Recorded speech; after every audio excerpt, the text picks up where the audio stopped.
pinagdalan na lang kitang bagong laptop. Kasi nga yung laptop mo, hindi ko maasikaso. Ay nga po. Ayan. Ay nga po.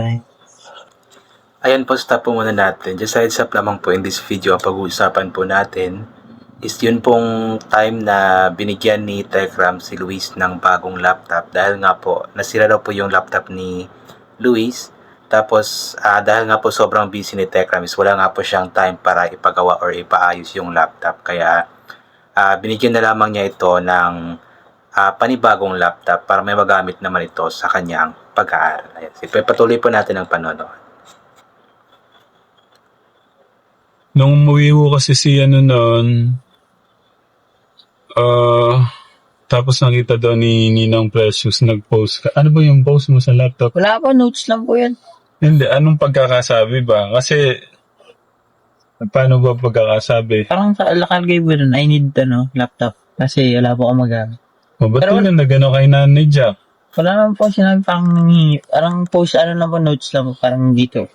And so hindi siya nanghihingi pero nag-notes siya, kumbaga ayun yung sabi niya is I need laptop, wala daw siyang magamit. So parang nagpaparinig kumbaga.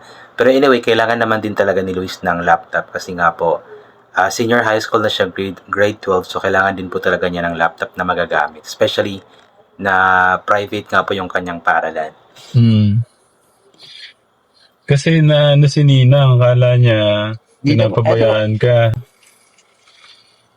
Shared with public, Notes lang po, parang Hindi ko alam yung Katekram kasi alam niyo po, hindi po ako yung, alam niyo yan, alam naman ho nila yung parang pala Facebook, Messenger pala, ganun.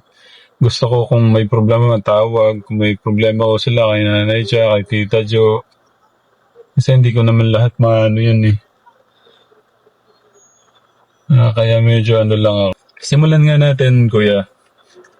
Nung bumisita ka, hinaya ko kasi siya noon kay Tekram na ipagawa yung rinegalo kong laptop. Sabi ko, Kuya, para may banding na rin tayo, isingit na natin. Sabi ko, para banding na rin natin ng family. Kaya sabi po niya, may exam. Kuya, iyan naman muna itong bigay ni Tito Bong na 3, 4, 5, 6, 7, 8, 9, 10. Tito, yung pong nung napisita po si Kuya, ito po yun. Ayaw ko palang po ibibigay kasi tinakasan po ako. Hindi ho. Gusto ko siyang isabay nun. Actually, bago po yun, ang nangyari po kasi parang kinabukasan, inaya ko po siya, gabi. About doon sa pagpunta natin sa Green Hills. Gabi ba yan o kinabukasan? Hindi. Gabi, no? Nung gabi po, sabi ko, Kuya, punta tayong Green Hills. Pasyal na parang banding na rin namin para magawa po yung laptop.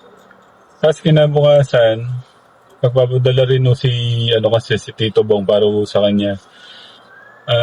Pero gabi pa lang po, nasabi na po ni Kuya pala na hindi ho makakasama. Kasi nga, ano sabi mo nun, Kuya? Prelims po nila. Kuya, magpasalamat ka muna kay Tito Bong. Thank you, Tito Bong. Tapos ito.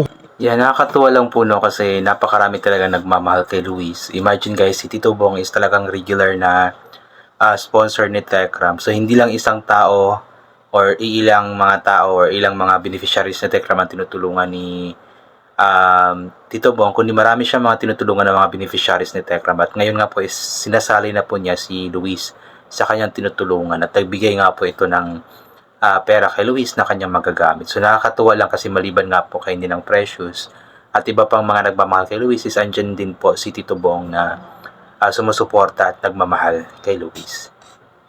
Kay Tita Ethel to. Kasi nga yung laptop, hindi ko na rin kasi nung ano ba yun? Sunday ba yun? Yung dapat pupunta tayo sa Green Hill. So yung laptop po pala is sponsored ni Tita Ethel. So yun, pati si Tita Ethel po talaga is mahal na mahal din po talaga itong si Luis.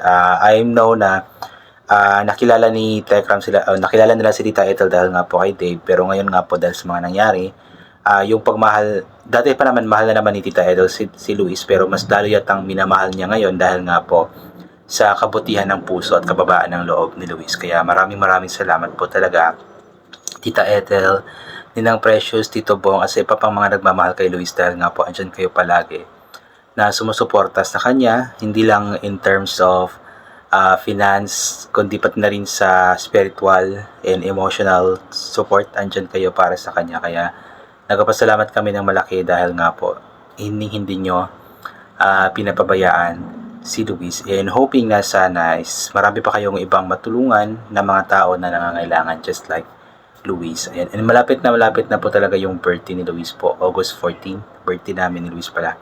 So 3 days na lamang po, birthday na po ni Luis. So ipag-pray po natin na sana matupad ni Luis lahat ng mga pangarap niya sa buhay, especially yung makatapos sa pag-aaral, mabigyan ng magandang buhay ang kanyang pamilya. Ipag-pray po natin. Alam ko na matutupad niya yun, basta patuloy lamang siya mag-aral ng mabuti, sumunod sa mga payo sa kanya. At itong laptop na ibinigay sa kanya ni Tita Ethel nila Tekram is isang patunay lamang po na mahal din talaga nila si Luis at malaking maitutulong nito para sa kanyang pag-aaral. Kasi inulit ko nga, para sa mga estudyante ngayon, especially senior high, then private school pa, is kailangan talaga ng laptop kasi most days may mga research sila, mga projects na kailangan po ng laptop or computer. Kaya malaki po ang maitutulong nito para kay Luis. Kaya thank you so much po talaga, Tita Ethel, Tekram, sa panibagong laptop ni Luis. Ayan, hindi naman talaga natin maiiwasan na masira yung laptop, especially yung laptop din kasi para sa akin is tawag yan, naglalag kasi yun kasi meron lamang pong limit, I believe, sa memory. So kapag napuno na yun, medyo maglalag na yun until masira. So kailangan din talagang palitan ng bago na mas malaki-laki yung memory at mas maayos pa gamitin. Ayan. So yun, I think hanggang dito na lamang po muna itong gagawin ko na reaction video kasi napakasakit na po ng ngipin ko. 1 week na po ito ngayong araw na ito at lalo kung magpabunot na lang siguro. Pero first time ko pang magpabunot, so di ko alam. So anyway, yun, hanggang dito na lamang po muna itong gagawin ko na reaction video. So thank you so much po sa lahat ng mga palagi bumabalik sa aking YouTube channel. So inuulit ko nga po palagi na ulit po natin magdasal, magpasalamat sa lahat ng mga bagay na ating natatanggap kahit na di po natin ito hinihingi. Kasi nga po lahat ng mga bagay na meron tayo at kaloob sa atin ng ating Panginoon, at wala mga bagay na ito kung hindi dahil sa Kanya. Always spring pa yung kapote, sombrero, or anything na pwede maging proteksyon sa katawan kapag lalabas po tayo, nang sa ganun kapag mainit ay hindi po tayo mainitan, or kapag biglang umulan ay hindi po tayo mababasa ng ulan. And always take vitamin C para mabuhos ang ating mabuhos ang ating immune system at hindi po tayo matatama agad-agad ng kung ano-ano mang mga sakit-sakit. So God bless po and bye for now po.